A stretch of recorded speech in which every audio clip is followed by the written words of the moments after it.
Hi, welcome to the Ellis Talker Show. I'm DV LeBron. Today, my very special guest is Miss Emily Levy. Miss Emily Levy is a doctor. She works with disabilities like ADHD, dyslexia. She has dedicated her life to doing that. And she's even got a consulting firm to help kids that deal with these issues get through their educational journey in a more comfortable way. So, Miss Levy, Dr. Levy, thank you so much for coming on the show. Thank you so much for having me. I'm happy to be here.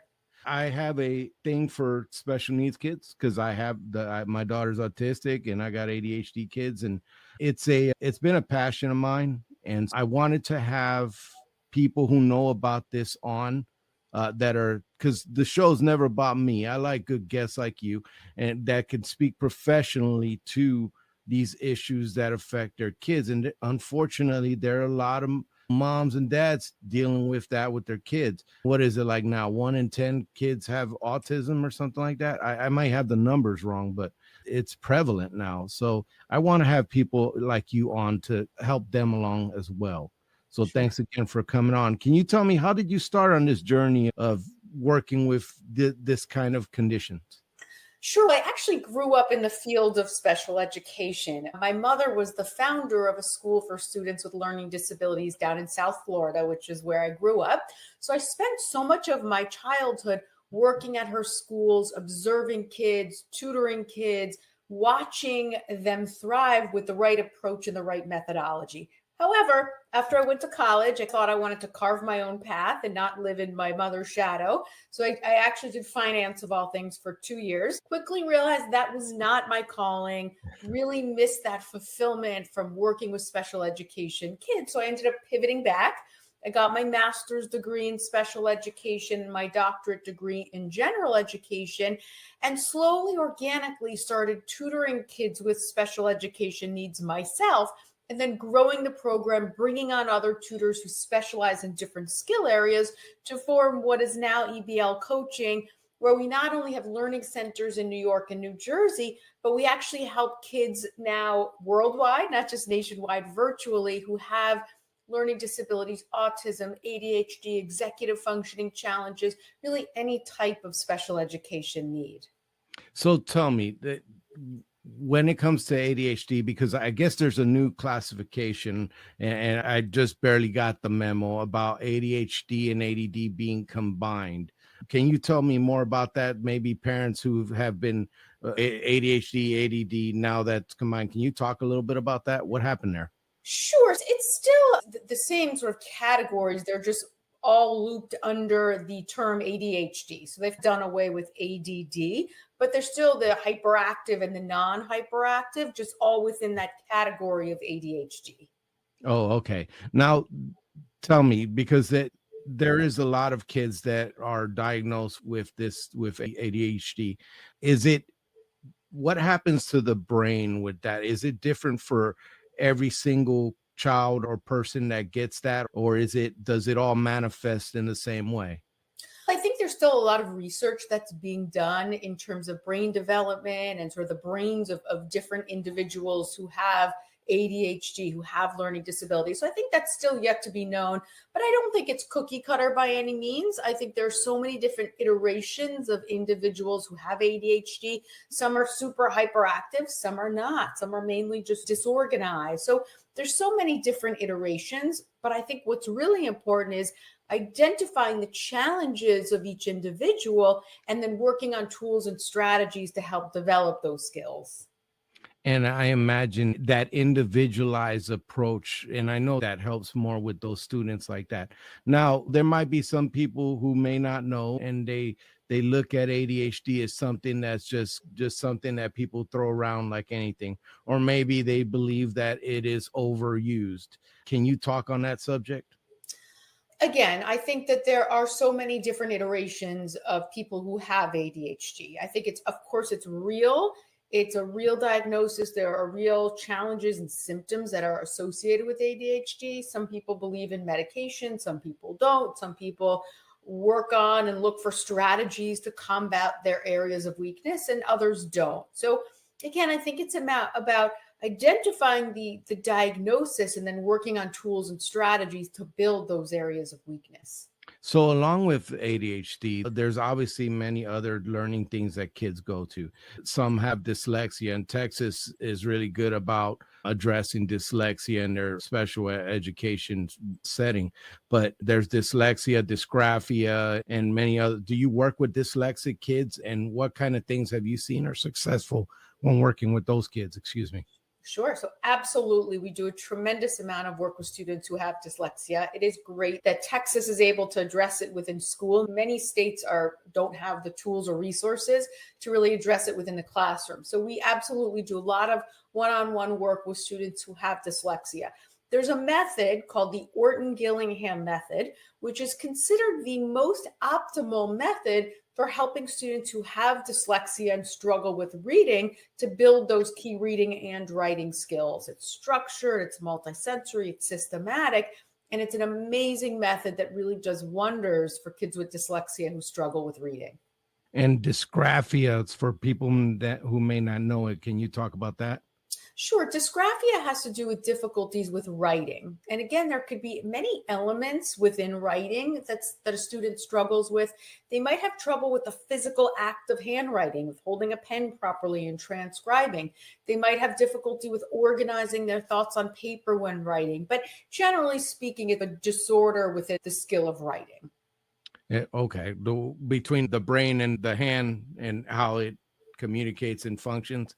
Okay. Now, you've dedicated your life to this, and you're actually doing this coaching company. And what is the common thing that parents, when they come to you and they need help, what is the common thing that they tell you? What is the most pressing need for these kids?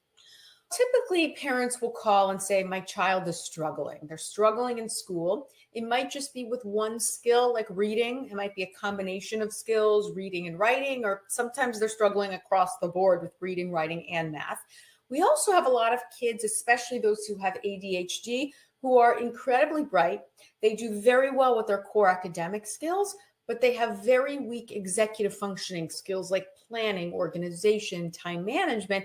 And those areas of weakness affect their ability to perform well across the board in school. But I would say that the common theme that parents say is, my child is struggling in school. Can you help? Yeah. And with this, now that you spoke about this executive functioning, some people, we're a society that's built, even our classes are meant to establish in our heads about time management. The bell rings and how and such, and there's a bunch of history behind that. The executive functioning, not being able to do time. Some people approach that as, oh, just lazy, or you need to do better with your time. How do you address that clinically? How do you, like, when kid comes to, or parent comes to you with that, how do you deal with that? So again, it comes down to what are the specific challenges within executive functioning that the child is struggling with, and what are some strategies that we can use to address those challenges. For example, if a student is struggling with time management, as you alluded to, we might work on a strategy like estimated time versus actual time. What I mean by that is, let's say they have a task to complete. Let's say it's a math worksheet. What we'll have them do is predict how much time they think it will take them to complete that worksheet and actually write that down. And then we'll keep an eye on the time as they complete it. And then we'll compare it to the actual time that it took. And usually there's a big gap, a big discrepancy in the beginning between those two times, because those who struggle with time management are often completely unrealistic with time and how long something will take. But as we draw their attention to it and as we practice this strategy, eventually those times start to merge. They start to become more realistic with their time and have a much stronger sense of time management. So that's just an example of one strategy. Yeah, and I'm sure that helps immensely with those kind of things. Now, when a parent wants to advocate for their child, and I know that laws are different and school systems are different, you're back east, but in general, what I've seen with traveling in different states and advocating with my kids, some things are the same. And so when you have a mom that or dad that's advocating for their child, in school for special education services or 504 because of ADHD, other learning disabilities. What are some of the good tips that you recommend to those parents? Sure. First off, every child is entitled to a free and appropriate education, regardless of whether they're neurotypical or neurodivergent. Everyone's entitled to that. So, what I always say is in the beginning of the year, keep an eye on your child. If you notice that they're struggling at any point with any skill, start by reaching out to their teacher. Have a conversation. Is the teacher noticing any challenges? Could something deeper be going on? If the challenges continue, if the teacher's noticing these struggles as well, it may make sense to have an evaluation done, which again can be done for free through the child's school district. The parent can request an evaluation. If through the evaluation, the child is determined to have a specific diagnosis, whether it's a learning disability, whether it's ADHD or autism, they're then entitled to services to help them thrive. It could be an IEP, it could be a 504 plan, but it's very important that parents make sure that their child is receiving the services that are deemed appropriate for them based on their specific diagnosis. Yeah. Now, Doc, do you do that kind of testing? I don't do that kind of testing, but many of our kids, I would say most of our kids come in having had that testing already done. And does that kind of help you come up with a program to like individualized program for them to deal with them in your firm? It does. We really find the more information we have about the student, the more we can help them. So yes, if there's ever an IEP, an evaluation that's been done, we always factor that in coming up with the best tutoring plan for that child. Do you see a lot in your neck of the woods, parents not getting the services for their kids? Is that happening a lot? Absolutely. All the time. It's painful to watch, but there's so many kids that go through the evaluation, have an IEP or a 504, and the school is just not able to provide the services that they need, and they continue to struggle. So sadly, I do see that very frequently. And there are mechanisms, parents, and I have another show where we talked about it. There are mechanisms to go after that happens. If the school can't give your child what they need, there are other avenues, and I hope you will look them up because there are things that your kid can get. With working with this thing, can you give me a story that sticks with you about, because I love those good stories on my show, a story that sticks with you about a kid that came to you and you were able to really do your purpose, what you've set out to do? Yeah, absolutely. There was a boy that I actually worked with when I first started in this field. He was in kindergarten at the time. He had severe ADHD and severe dyslexia, was literally bouncing off walls. And I was fortunate enough to be able to help him. I used the Orton-Gillingham method to develop his reading skills. And many years later, his mother reached out to me to thank me and to fill me in on where he was in life. And not only did he get through middle school and high school, he graduated college, he graduated engineering school, and was working as an engineer. So it did make me feel a little bit old, but it was music to my ears just to hear how successful. Here's someone who was so severely challenged, was able to make it through and be so successful in life. And that's really what keeps me going every day, those stories. Oh, I love that. I love that. And yeah, I get the feeling old part. Definitely. I get that part. But yeah, now, do you deal with kids that are autistic? Absolutely. Yes. Talk to me about your services with autistic kids and some of the things that you've seen that are effective. Maybe telling the parents some of the things that, because they could, obviously you can go to her website and check her out and things can be done remote as she addressed, but there might be some things that maybe they could do here, maybe some strategies. Sure. All of the work that we do is one-on-one. It's one-on-one tutoring where we work on building core academic skills.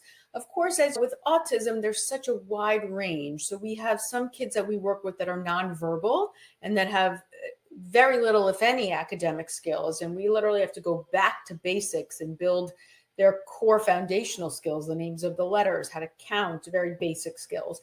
And then we have kids that are higher functioning that might, for example, be really great at the mechanics of reading. They can sound out, they can decode very complex words, but they struggle tremendously with comprehension, with inferencing, with drawing conclusions, with abstract language. So in those cases, those are the skills that we would focus on. So again, it's a matter of identifying the specific areas of challenge and then working on strategies to build those skills.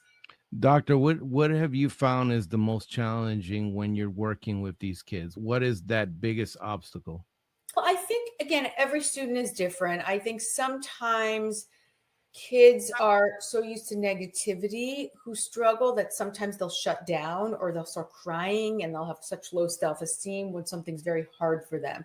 So getting through that hurdle of rebuilding their self-esteem, of making them feel good about themselves, of having them be open-minded to learning a skill can be challenging. But when we get over that hurdle, it's completely life-changing. Talk to me about what you've seen that leads to these kids to shut down, like you were saying, because that's a very important thing that does happen to special education kids. They see the world differently. Everything is processing differently than somebody who's neurotypical.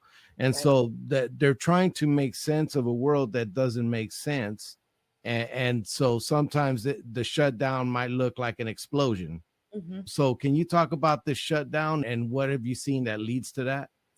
Sure. I think there are many different factors that could lead to that. But I think that for starters, they're in a world with kids who are thriving. Many kids are thriving academically. They're raising their hands in class, or coming up with answers, or doing well on tests. And kids feed off of that. They feed off of each other. So if a child struggles so much and feels like they could never do what other kids are doing, as a result, they tend to have very low self esteem. They are often depressed. They sometimes will have mental health issues. They feel like they just will never be able to do it. And then when they're asked to do a task that relates to any of those skills, they'll often shut down. So, again, it's a matter of really rebuilding their confidence and teaching them skills and showing them their progress, showing them their growth in baby steps so we can overcome that hurdle. And how important is it in your work to include the parents? Very important. I think it's important that the parents reinforce when they can what we cover during sessions, that there's continuity and consistency. And the more reinforcement they have in between tutoring sessions, the more progress, the faster the progress is. That's excellent. Now, when you're in the advocating role, when you're advocating for a kid in special education, what are like some of the tips that you recommend for mom or dad getting ready to advocate for their child or advocating for something came down, the diagnosis came down that they have ADHD or they have autism, but the school districts can separate the medical part from is it affecting your learning? I guess they do that now. Can you talk about how a parent can advocate effectively for their kids? Some of the strategies.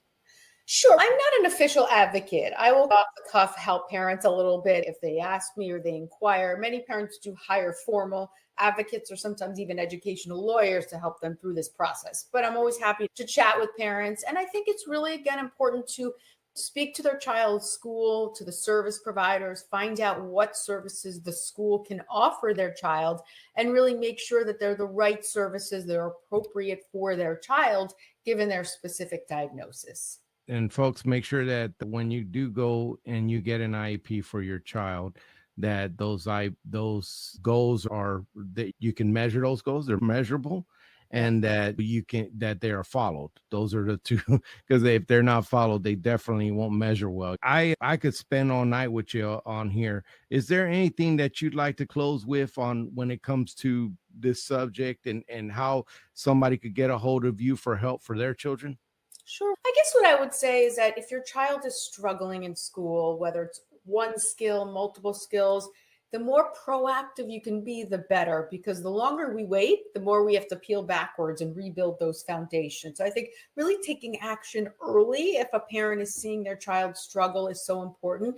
And then beyond that, really finding someone, whether it's us or another specialized tutor, who can really help their child with the right research-based multisensory techniques that are most important for their particular child. I'm always happy to speak to a parent to give them tips. Like I mentioned, we do tutoring worldwide in pretty much every state, and we have really every continent at this point. So we're always happy to help. The best way to reach us is through our website, eblcoaching.com, which is projecting on the screen. There's lots of information there on articles I've written, blogs I've written, and of course, how to contact us about our services.